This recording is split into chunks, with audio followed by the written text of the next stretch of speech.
Bwana Yesu asifiwe sana. Ninakusalimu tena katika jina la Yesu. Karibu tena tuendelee kujifunza hapa jambo lingine moja.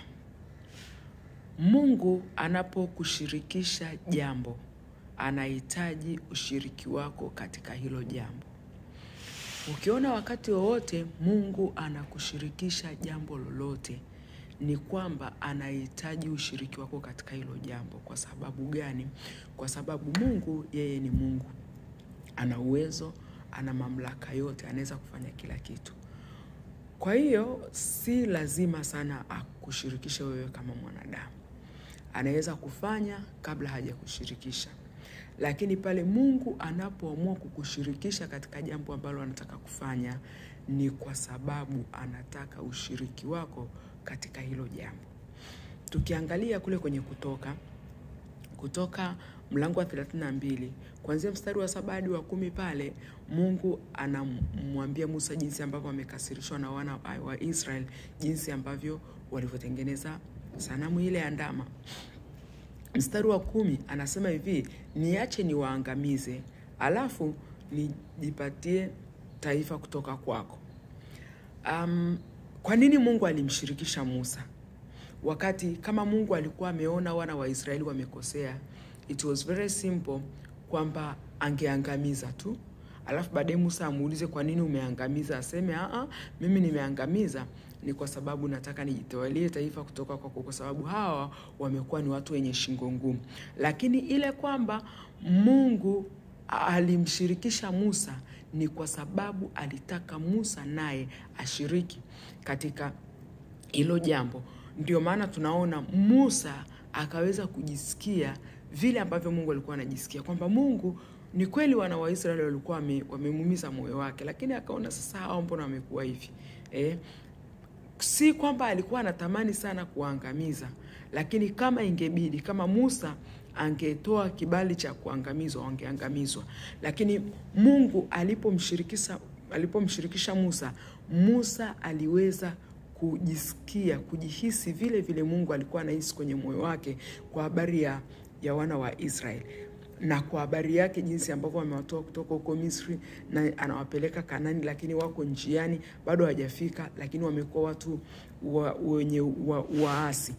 Kwa hiyo Mungu dhumuni lake la kumshirikisha Musa ni ili Musa aweze kujisikia vile Mungu anavyojisikia, alafu afanye uamuzi kama vile Mungu ambavyo angefanya. Lakini Mungu alilileta lile wazo kwa Musa ni kwa sababu gani? Kwa sababu Musa ndo alikuwa amepewa jukumu la kuwapeleka wana wa Israeli Kanaani, lakini wale wana wa Israeli walikuwa katika ule uasi wao, hata Musa walikuwa wanamchosha. Kwa Mungu alipokuwa amelileta kwa Musa ni kumonyesha kwamba Musa, hata na mimi ili jambo linanigusa. Uasi wana wa Israeli walionao, hata mimi najisikia vibaya. Basi kama ni hivyo Musa, kuliko uendelee kuchoka, basi ngoja niwaangamize. Lakini Musa akasema hapana, ukiwaangamiza unafikiria itakuwaje?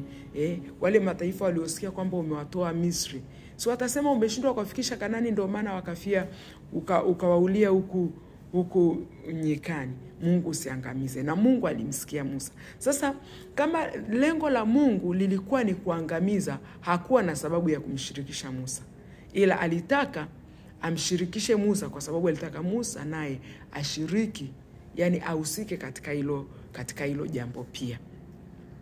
Lakini tukiangalia hata mahali pengine kwenye Mwanzo 18 mstari wa 17, Mungu anasema, je, nimfiche Ibrahimu jambo hili? Kwa sababu huyu atakuja kuwa ni baba wa mataifa mengi. Nitaweza kumficha jambo hili? Ilikuwa ni habari ya kwenda kuangamiza Sodoma na Gomora. Sasa kama Mungu alikuwa ameshaikasirikia Sodoma na Gomora na anataka kuangamiza, kwa nini alimuhusisha Ibrahimu? Alimuhusisha Ibrahimu kwa sababu ile kumshirikisha jambo ambalo anataka kufanya ni kwa sababu alitaka Ibrahimu naye ahusike katika hilo jambo, ashiriki katika hilo jambo. Na tunaona kweli Ibrahimu alivyoomba, pamoja na kwamba hakufikia katika kile kiwango cha labda akiwepo mtu mmoja mwenye haki Mungu utaangamiza, Mungu aseme sitaangamiza. Aliogopa. Alipofikia tu watu 10, yeye akaogopa. Alivyogopa, basi Mungu aliangamiza kwa sababu gani? Si kwa sababu Sodoma na Gomora walikuwa wametenda dhambi sana, lakini ni kwa sababu kiwango cha maombi ya Ibrahim hakikufikia kwamba je, Mungu akipatikana mtu mmoja mwenye haki bado utaangamiza? Kwa sababu Lutu alikuwa mmoja mwenye haki kwenye ile nchi. Kwa hiyo kutokana na Lutu kuwepo mwenye haki mmoja kule, Mungu asingeangamiza. Lakini Mungu pamoja na kwamba alimshirikisha Ibrahim, lakini kiwango cha maombi ya Ibrahim hakikutosha. Ndio maana aliweza kuangamiza Sodoma na Gomora, si kwa sababu ya dhambi, kwa sababu ya kupatikana mtu. Mungu anasema hivi, akashangaa kule kwenye Isaya, akashangaa kwamba haki imepotoka, watu wanaenda katika njia ambazo hazieleweki. Lakini alichokishangaa si kwa sababu watu walikuwa waendi katika njia ambazo hazipendezi. Kilichomshangaza ni kwamba pamoja na hayo yote yaliyoendelea, lakini hakupatikana muombezi, kwamba angepatikana muombezi Mungu asingeadhibu. Sasa hiyo Isaya haiko kwenye somo langu.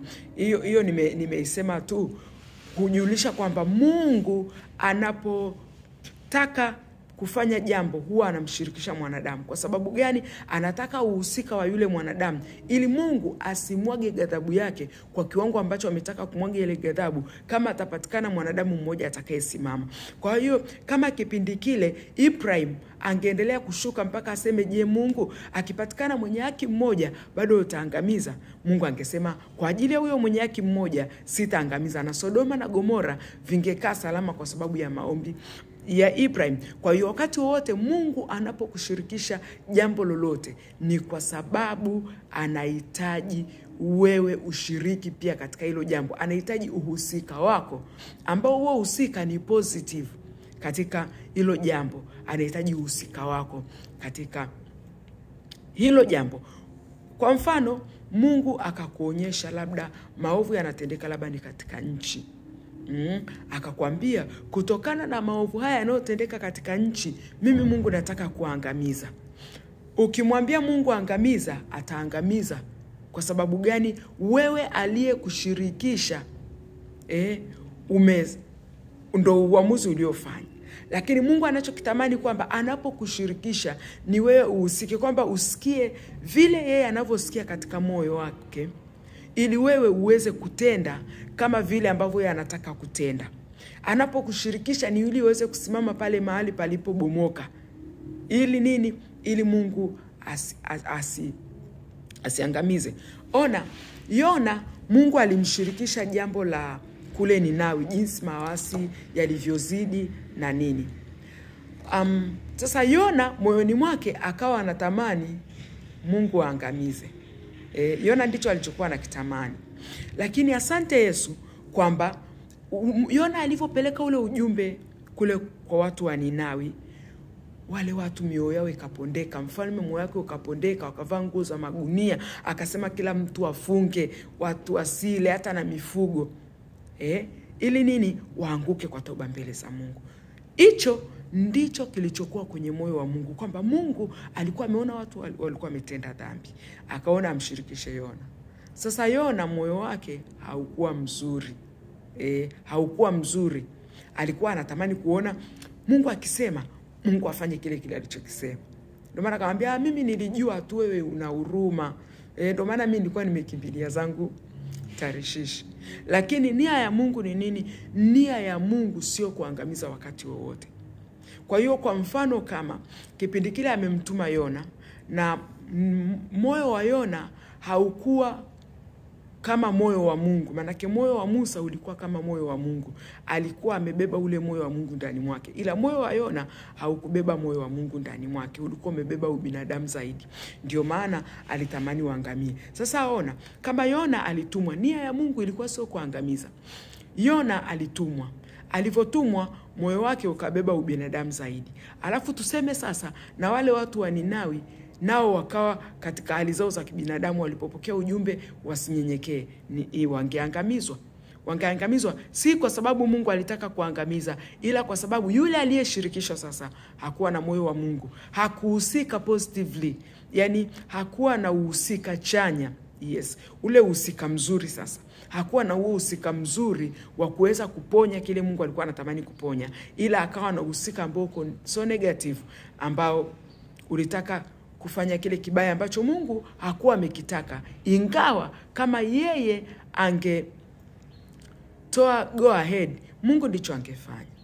Umeona? Kwa hiyo wakati wowote Mungu anapokushirikisha jambo, anahitaji uhusika wako, lakini ule uhusika anaohitaji, anahitaji uhusika ambao uko positive. Yaani ule uhusika ambao utajisikia vile vile Mungu amejisikia kwenye moyo wake, ili uweze kutenda according to vile Mungu amejisikia kwenye moyo wake. Kama jinsi ambavyo alivyoenda kumshirikisha Musa, tunaona jinsi Musa alivyokuja akapondeka, akapondeka na Mungu akuangamiza kweli Israeli. Lakini angalia, kuna yule mfalme wa Israel aliitwa Ahab.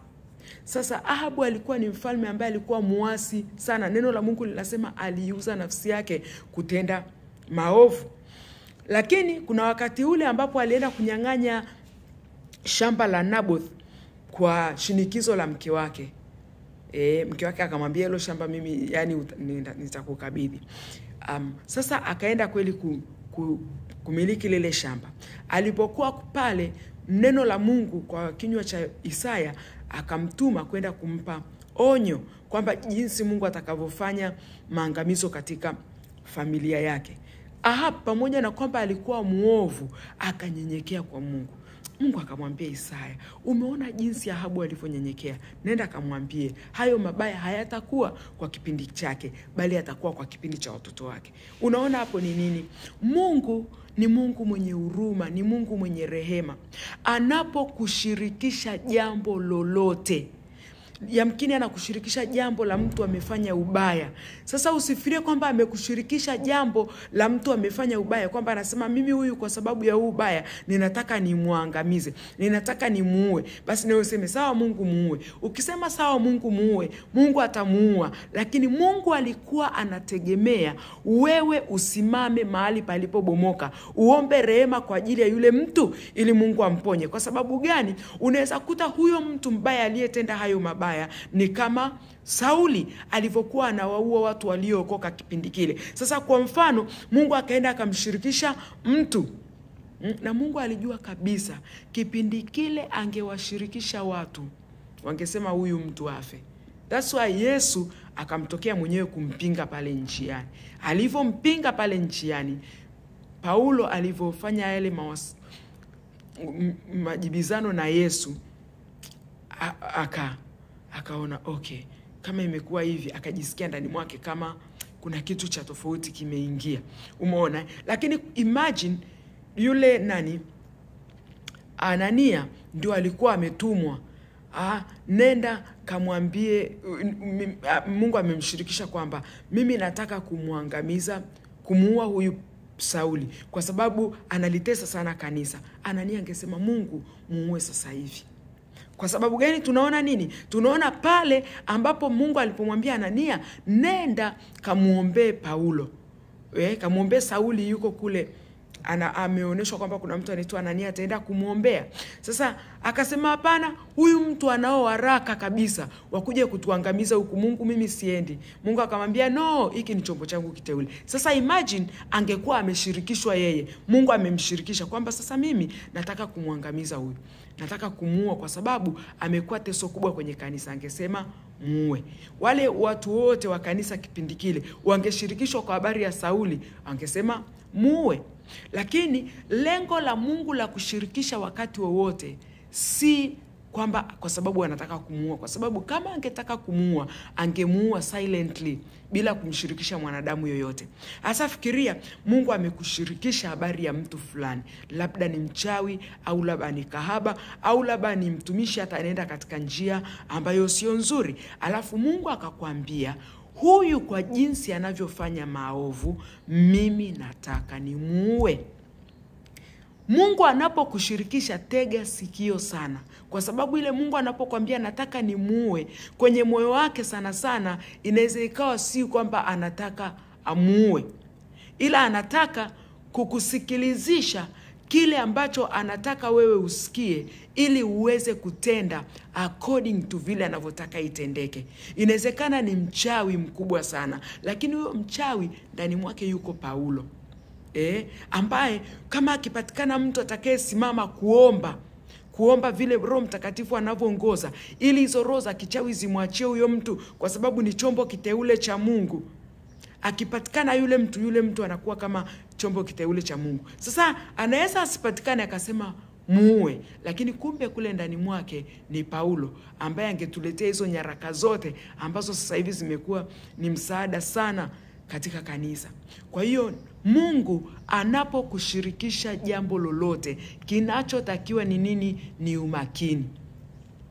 Umakini wako ndio unaotakiwa katika kufanya hilo jambo ambalo Mungu amekushirikisha. Kurudi tena kwa Mungu na kumwambia, Mungu umenishirikisha hili jambo, mimi natakiwa nifanye nini?